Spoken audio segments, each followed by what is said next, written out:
Welcome back to Beyond the Uniform. I'm Justin Asiri, and normally I meet with veterans to learn about what they do in their civilian career to give people on active duty a sense of what they can do after their military service. Today, we're going to be talking about resources available beyond the uniform. We're going to talk about the Commit Foundation in episode 154 with Meree Craig. And so I wrote a paper for him on how I saw that high-performing veterans were being underserved because people assumed that they would transition well. And I gave him the paper, and he called me, and he said, "We're doing this, and you're going to run it." And I said, wow, I know nothing about, starting a nonprofit. And so, I had to start in the basics. And that's the right way to do it, right? Having to sort of learn in the mailroom and work my way up. And I continue to learn every year. Well, I knew very little about the Commit Foundation prior to today's interview, but the things that I took away from our conversation make me extremely confident that this is a great and free resource that every veteran should consider as part of their transition to a civilian career. The Commit Foundation is great because they really take a veteran where they want to go with their career just a whole lot faster, like a jetpack. They take a very individual approach with each veteran. They know everyone has different skills, different ambitions, different likes and dislikes. And so they really tailor their approach to help instill these veterans with information, with confidence, and with imagination. Having worked with so many veterans over the years, Meree has some fantastic advice for veterans, especially about interviews. It's some of the best advice on interviewing I've heard on the show. As always, at beyondtheuniform.io, you'll find show notes. You'll find links to all the different things that we talk about today. You'll also have the ability to leave a positive review on iTunes. It would be greatly appreciated. It helps to get the word out about the show. So with that, let's dive in to my conversation with Meree Craig. Joining me today in Bozeman, Montana is Meree Craig. Meree, welcome to Beyond the Uniform. Thank you for having me, Justin.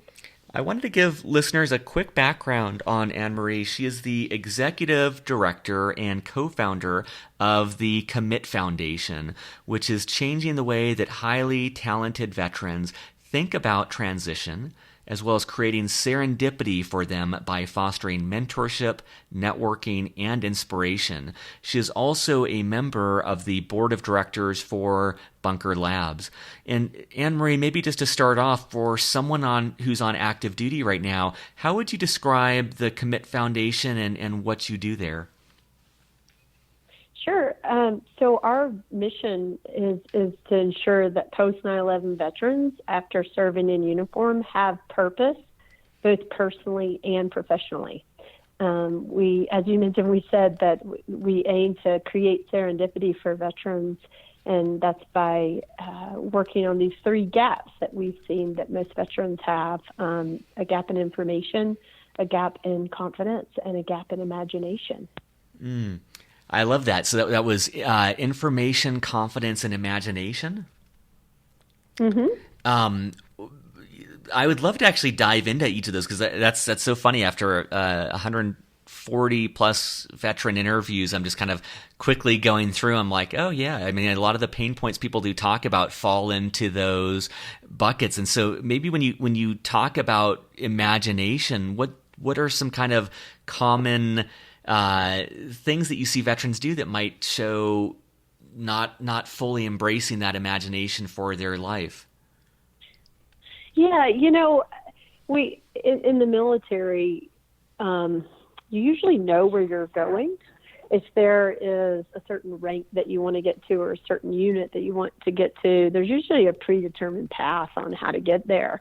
And so we've seen that while it serves the military well to have the rank and structure that they do, it also causes veterans to be a bit myopic and have a bit of tunnel vision when they're on, when they're leaving uniform. And we've seen that quite often results in an imagination gap. As we speak about the three gaps, the information one, we see that they're that they're not prepared to think through how their skill sets transfer into something new. And then the confidence gap, it seems, in spite, no matter what they've done in uniform, we see them lacking that confidence a bit when you start to talk about, for example, I was an intelligence analyst, and I remember hearing M&A for the first time. And for me, that was not mergers and acquisitions. That was Middle East, North Africa. And so, you have these sort of gaps in how you think about things. And then, when you sort of fumble, they cause gaps in confidence. And again, it's really interesting to see someone with a lot of bravado who kicks down doors every night all of a sudden lack confidence when it comes to the next steps. And then finally, in the imagination gap, again, we see so many folks be very literal about how their skill sets will translate. I was a military policeman, so I'll go do physical security for something, rather than taking that time to think through what their goals are, what's truly, that fire in their belly as they think through the whole host of possible. And it can be pretty intimidating to think about a blank canvas at the end of a military career, where you really should let your imagination go crazy and figure out what's next. But we encourage our program participants to be empowered by it. That, for the first time, you get to pick where you're going. The military isn't telling you where you have to go. And so we like to think that our programming helps them explore and fill in those gaps of information, confidence, and imagination. I think that's so great. I when you mentioned confidence, I think of an interview I did with Joe Musselman, who started the Honor Foundation, and he tells this incredible story of this. I believe it was an Admiral Navy SEAL who, broke down in tears when he was thinking of like what he was going to do and the uncertainty and trying to figure out how he would provide for his family after his active duty service. And I think that, for me, that story of, if this is an Admiral and a Navy SEAL, both of which are such an exceptional accomplishment, to see that there's still that lack of confidence and certainty about what to do, it gives me the sense that I'm not alone in that. And, that was definitely my experience as well, of not really knowing and having that confidence. And I also love what you said about that information gap. It was the same for me. Your M&A story, for me, it was at business school, sitting down with an investment banker, which is a very popular career path in the financial services industry. And I thought an investment banker was like a teller at a bank. I just had no concept of, these people on Wall Street who are actively investing and learning about where to invest. And could you speak a little bit about how you guys address that? Like, so if someone listening reaches out to the Commit Foundation, how do you help them with the information gap, with that confidence gap, and that imagination gap? Yeah, so one thing I really pride about our work is that Commit has always and will always focus on the quality of service rather than the quantity served. And we're very big about going deep with individuals. And we think that the impact you're having on someone is much more important than how many people you're serving. And I bring that up because how our approach is based on an individual. To take your example, the Admiral Navy SEAL, I think it's really important for people to realize it's not important what your rank is. It's not important what your service or your MOS were, because when it comes to transition, it goes back onto a person, and if you have a family, then the self-identification, knowing thyself, and then really turning back into your family and realizing that this is your unit and this is your team and how are we going to move forward together. So our programming has, certainly up front, a good bit of reflection. We brought in the book Designing Your Life out of the Stanford Design School so that transitioning service members and recently transitioned veterans could do some assessments around their values, both their work values, their life values, and really thinking through what their life post-military looks like. All the way down to, how many times you're picking your kids up from school, what the coffee smells like in the new environment, what you're wearing to work. And so really being able to see yourself in a new in a new culture and on a new team. And so that's where we start.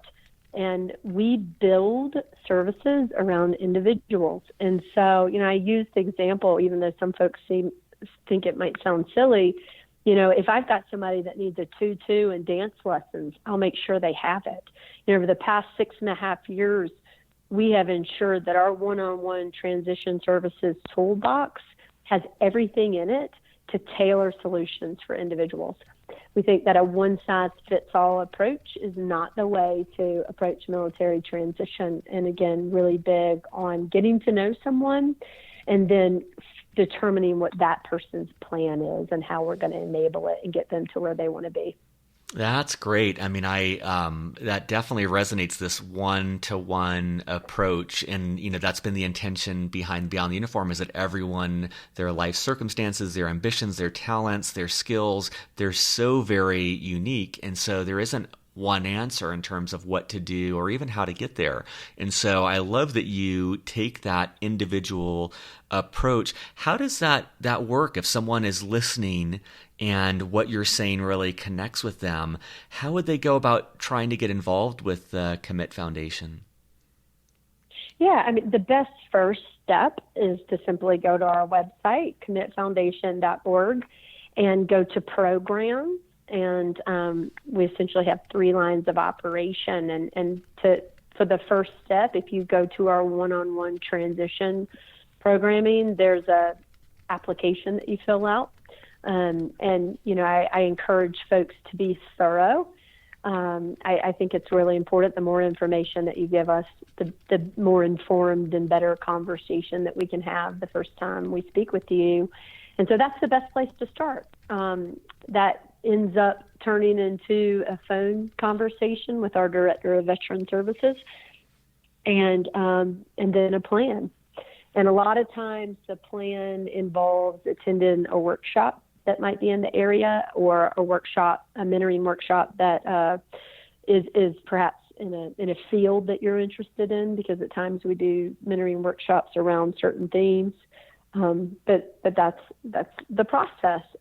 We're really excited. In 2018, we're rolling out a new program called VTC. It's a Veteran Transition Coaching Program, which really is the culmination of 6 years of work, but put into a efficient, effective piece of software so that transitioning service members are able to track their progress, go back, reflect, interact with coaches.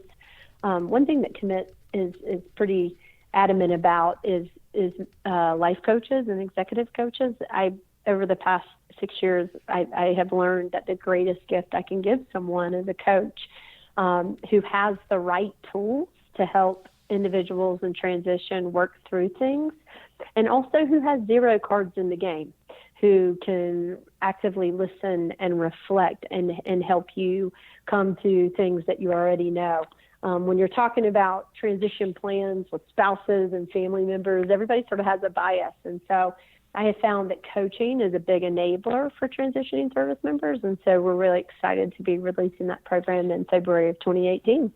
That's great, and I would love to learn as that gets released. I'll do a plug when that comes out, so listeners can know to check that out. And I 100% agree with you on the coaching front. And for longtime listeners, you've probably heard me talk about coaching in a variety of ways. And I work with my company Storybox with an executive coach, and have done so for years. And I agree with what you said. Having that person who's not personally invested in the outcome of your situation allows you to have someone who asks you the tough but necessary questions to lead to that insight. And my experience has been, this is not someone who has the answers. It's just someone who can ask helpful questions and also provide observations of things that we do or say that may not make sense, and give us room to reflect on what that might mean. So I really love the way that you've structured that, of combining the 6 years of experience along with different coaches and mentors to help a veteran get to where they want to go.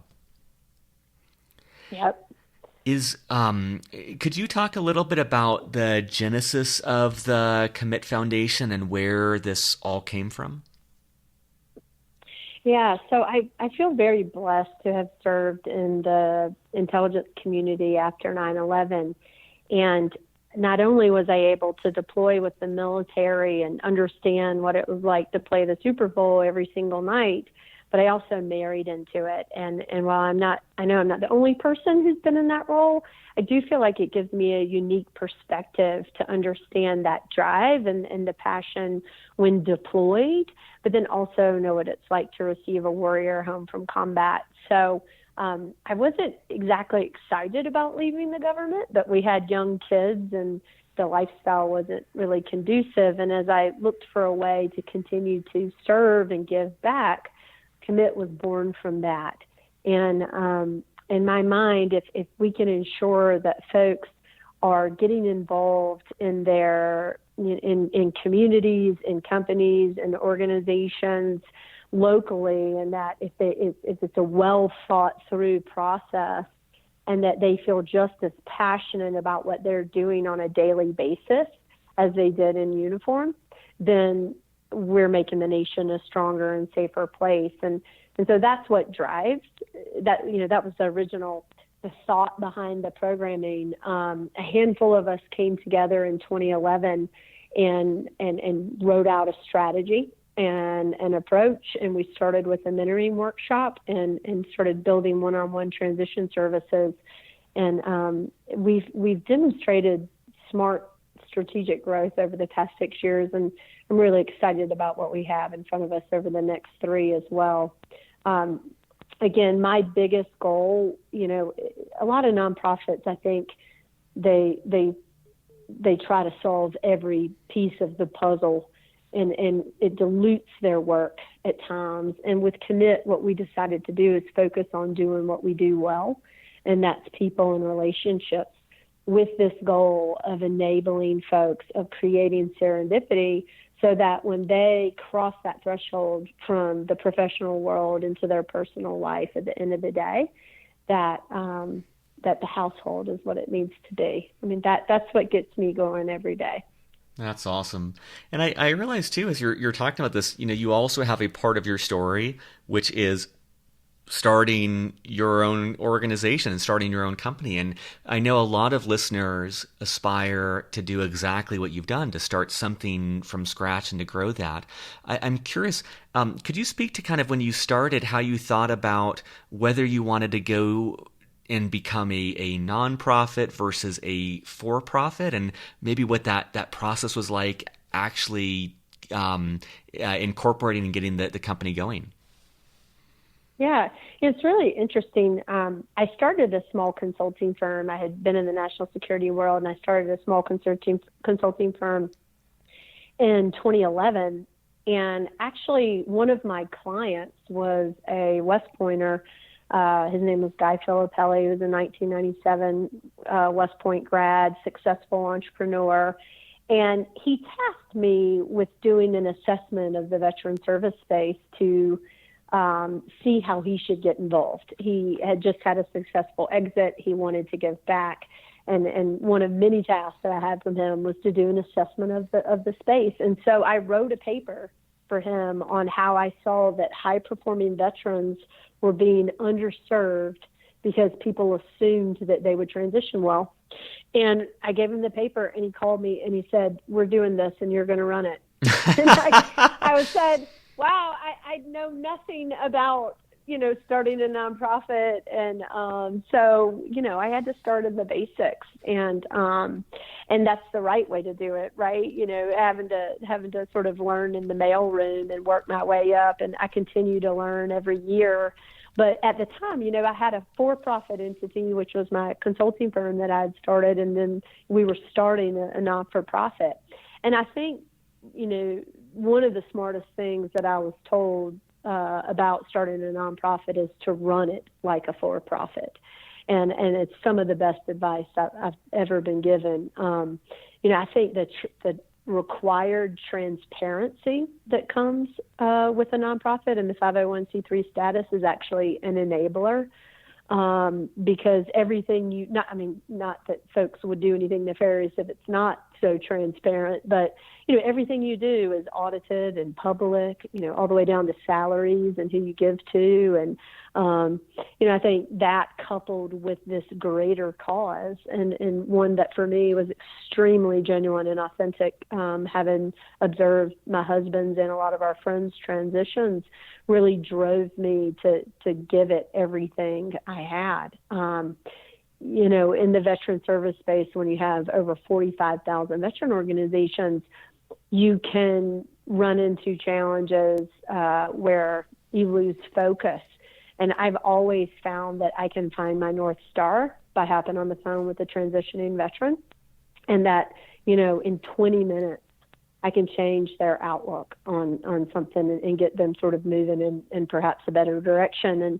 And so I've thoroughly enjoyed the work. And while a for-profit entity might provide me a path to greater revenue streams, I just can hardly even speak to the satisfaction of facilitating serendipity for folks, and the ability, how quickly and how heartening it is to know how quickly you can change someone's life by taking a little bit of time, thought, and effort into listening to them and putting together a plan. That's beautiful. I love that. I love too the way that came about from a paper and an insight, and then I admire your and Guy's bias towards action of just seeing that opportunity and that need and not hesitating in going for it. That's really admirable. Yeah, I don't know if you've done an interview with him, but he's worth doing an interview with. Guy and I, when it comes to veteran issues and national security, we've always sort of seen eye to eye. And those are the two capacities that we work together. I had worked with him when he was the special assistant to General Alexander at the NSA, and he's the chairman of the board and has enabled me. And probably the biggest thing that I am so grateful to him for is just giving me the space to learn and to grow this organization in a way that was authentic to me and my family's experiences, and to what we thought was the best way, to build out the programming. That's incredible. Is there, as you think of all the different veterans you've worked with, I'm just curious if there's any common misconceptions that you see that someone on active duty might have about either their transition to a civilian career or what their civilian career will look like. Yeah. I'm taking a note or two. Hold on.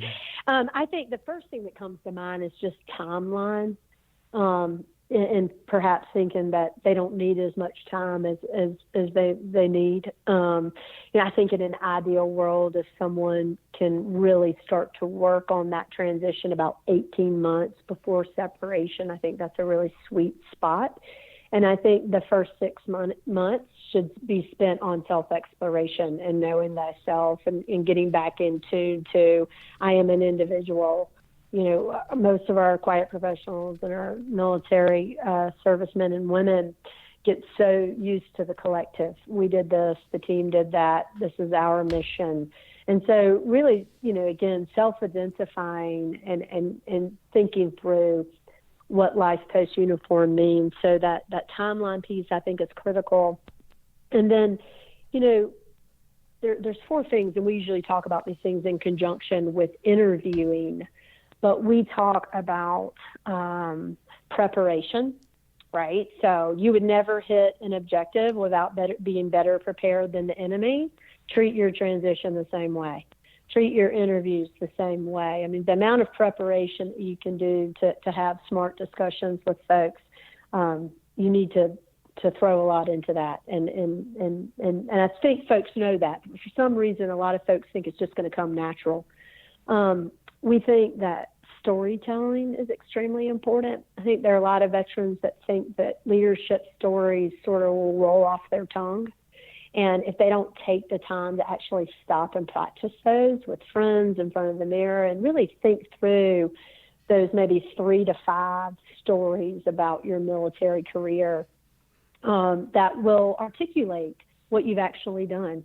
And also get used to talking about yourself, because service members usually aren't that good talking about themselves. Most of them are quiet professionals and show up and get the job done. And so, preparing, storytelling. And then the last two, I would say, I think that there needs to be some humility with the process. When you have 99% of a country that doesn't serve, we can't assume that they know how good you are. We can't assume that they know, what a logistician did or what an intel analyst did or not Sky. And so having a little humility with the process and not getting frustrated. And then finally, and again, this is more when you're sort of actually looking for opportunities, we talk to veterans about de-risking opportunities. There's so many creative ways these days that you can use your terminal leave or the Skill Bridge program to actually spend some time in a company or organization to see if it's what you really want to do and where you want to really be. And so I think, again, and that sort of takes us full circle back into timeline, because if you're going to do those things, you need to build your network, you need to make the connections in order to enable those things to happen. And I think if you think through some of those things, it'll help set you up for success. That's fantastic, Anne-Marie. I mean, I think as I think of my own experiences, I think of the 140 interviews I've done, the guidelines you gave there on interviews is so incredibly spot on. And I love the crispness with which you articulated it, and the buckets you put those into. Seems like it really covers the gamut of things necessary to know. And one of the ones I just wanted to drill in briefly is, you talked about something that's observation I've seen as well, is this thought that veterans do not do well selling themselves. Like that sales is very much a dirty word, and they will speak to no end about their team's accomplishment or the unit's accomplishment, but when it comes to time to sit in an interview and really sell themselves and talk about what they accomplished and why they'd be great in the role, they really turn down the volume in a way that I think sets them at a disadvantage to civilian counterparts who are very adept and very well qualified about speaking about themselves in a way that I think most veterans would consider boastful or off-putting. And I'm just wondering if there is any advice you would have about how a veteran might be comfortable or get to be comfortable speaking about themselves and their accomplishments in a way that feels right, but also would represent them well in a civilian interview. Yeah, I think practice is key, and some of that comes with writing. I think that there's a lot of merit in journaling. It's something that we bring some of our vets through, and I know some of them cringe when they hear that word, but there is a power in being able to put your story to paper, and then actually, again, practicing those stories. And I think one of the most important things, particularly the folks, we're not a special operations, a soft specific organization, but we do have a large amount of soft folks that come through. There is a way to talk about your work without getting into your unit or an operation. A lot of folks are quiet and don't know how to talk about it, and they say it's classified. You're really putting some constraints on yourself. You can very easily talk about work you've done in embassies, across the interagency, et cetera, in a way that doesn't release, classified information. And all that comes again, I think, with writing it down and with practicing. Another great tool that Commit offers at no cost to veterans is we provide interview coaches, all the way from, interviewing for a job at Facebook to a case-based interview process if someone's going out into the management consulting world. So we're big believers in preparation and coaches to help prepare our service members. This is fantastic. Is there a cost associated for someone working with the Commit Foundation? There is not. All services are provided at no cost. I just think that's from what you've described, there is no reason why every single veteran should not be applying, should not be looking at this. Like the insights and the depth of experience you bring to the table, it just seems like at no cost, even if it was a cost associated, it would be worth doing it. But at no cost, it just seems like such an incredible resource that would be a no-brainer for a listener to look at. Yeah, I mean, the one caveat I would have is the cost is your showing up and being present and being willing to work. Yeah. We are by no means an organization that just hands things out, and we're selective in our application process and in our screening process. And the requirements are that people are post 9/11 and that they have fire in their belly. And we're really looking for that fire in their belly piece throughout the application process. We want to know they're hungry to show up because, as you mentioned, I mean, we do invest a significant amount of dollars into everybody that comes through the program. You know, we help Stanford Business School build the Stanford Ignite for Veterans program. We help Tuck School of Business at Dartmouth build the Next Step program. Because of that, we offer scholarships to those programs. We offer all types of professional development scholarships, whether it's coding or learning UI, UX, you name it. But again, people really have to show up, and we have to know that it's a smart investment because we do open up a whole host of opportunities for folks that come through our program. So that would be the only caveat is the willingness to work. That's great. You know, an observation I've seen is that I think in the military, a lot of us get conditioned to, I think in many ways, veterans are very autonomous and very proactive, but I think in a lot of ways, we also get used to being spoon-fed when we need to go to the doctor and the dentist, and we know that, you know, every single piece of training will come to us, and so in some ways, we become reactive in expecting resources to come to us. And so I love that distinction and focus on that fire in the belly or that grit or that hustle where I can see the value of finding those entrepreneurs who are willing to put in the work, who are willing to roll up their sleeves and really go after whatever it is they're looking for.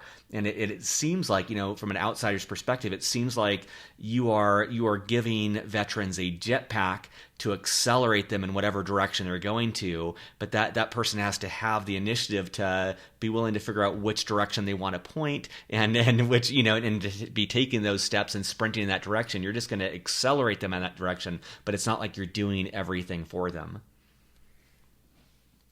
Yeah, I like that analogy. I mean, we have found historically, I get asked the question sometimes, how many people do we turn away? And folks in our program self-select. If there is ever a hint of a lack of desire to work or get after it, usually they self-select out. You know, maybe we ask them to, you know, lay out 5 industries, why they've chosen them, why they think one company would resonate more with other, you know, than another. And if somebody's not willing to work, then they're not going to stop and do the assignment, if you will. And so, you know, it's very rare when we have to turn someone away. But if for some reason someone doesn't come through the program, it's usually because they don't show up. That's great. That's great. I'm wondering if there, and you've already mentioned some, and I'll put these in the show notes. You talked about designing your life, and I'll add that for listeners. But I'm wondering, are there any other resources that could be books, conferences, podcasts, anything that if someone's on active duty right now, they could get a hold of today that might help them prepare for their transition in their civilian career? Well, we are always bringing books in, and there's always a running book list associated with our workshops. I'm a big believer. I mean, I love Peter Thiel's work. I love anything that comes out of Andreessen Horowitz, both Mark Andreessen and Ben Horowitz's work. I'm a big fan of the A16Z podcast, and I spend a lot of time there. And a lot of that is, you know, edge technologies and AI, and just sort of keeping abreast on things there. Again, we start with designing your life, and we bring in some stuff by Dr. Tick and some stuff from the Center for Brain Health and the Marcus Institute. We're big believers in folks getting their whole self healthy. But, you know, most of our, when we, you know, assign those types of books, they're usually, again, associated with one individual based off their career plan. So those are the few things that come to mind, but maybe I get back to you on a book list. Yeah. Sorry about that. No, that's great. That's great.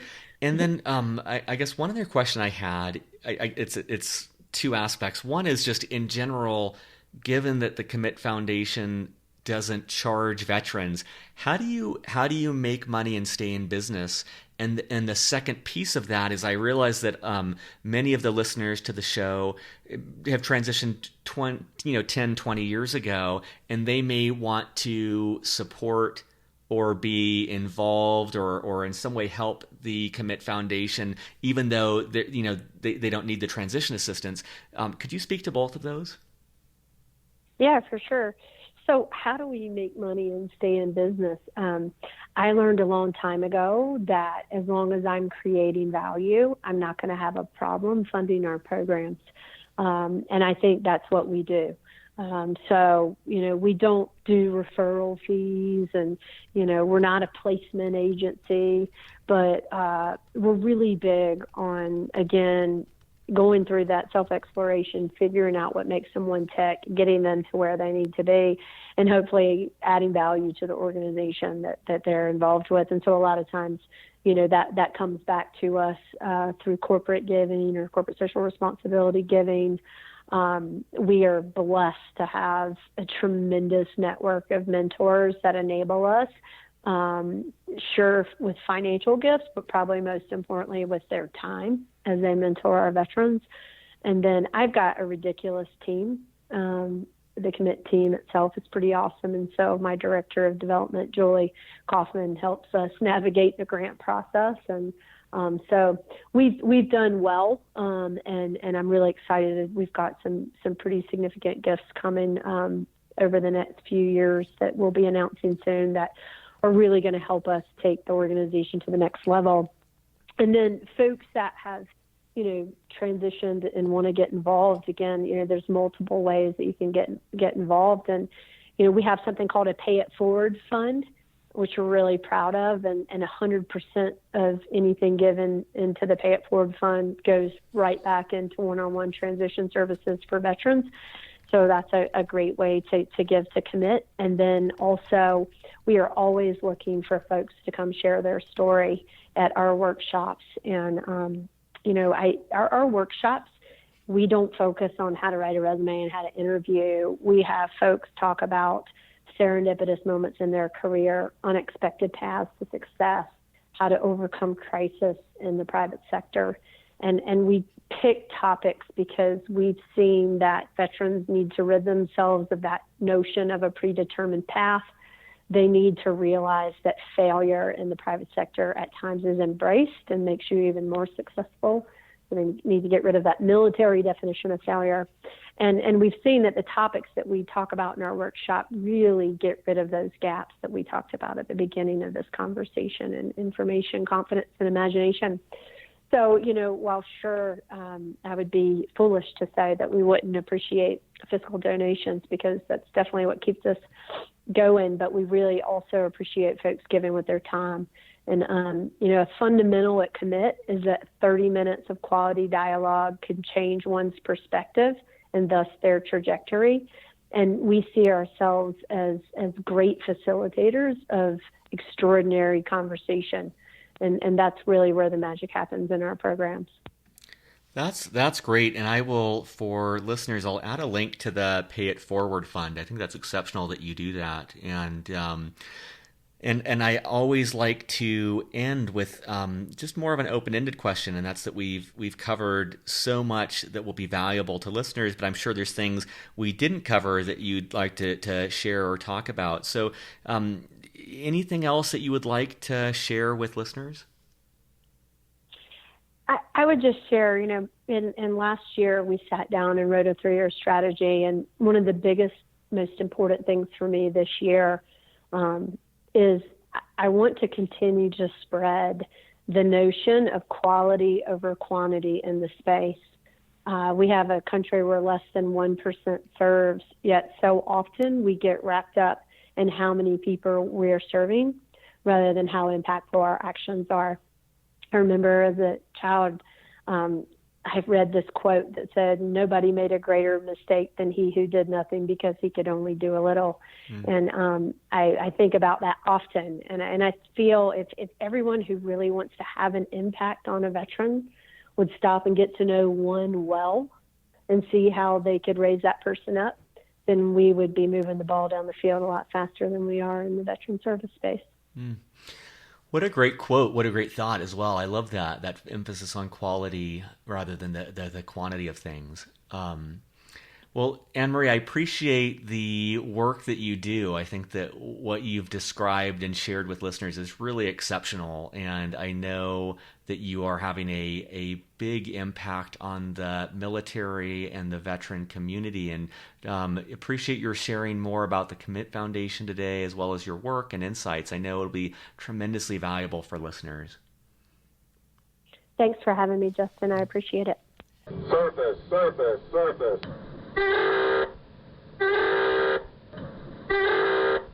Thanks for listening. I hope you enjoyed that interview, and I hope that you will check out the Commit Foundation. They are at commitfoundation.org. You can learn about their one-on-one transitioning program. You can learn about the VTC, or Veterans Transition Coaching Program, or the Pay It Forward Fund. All are fantastic things to look at.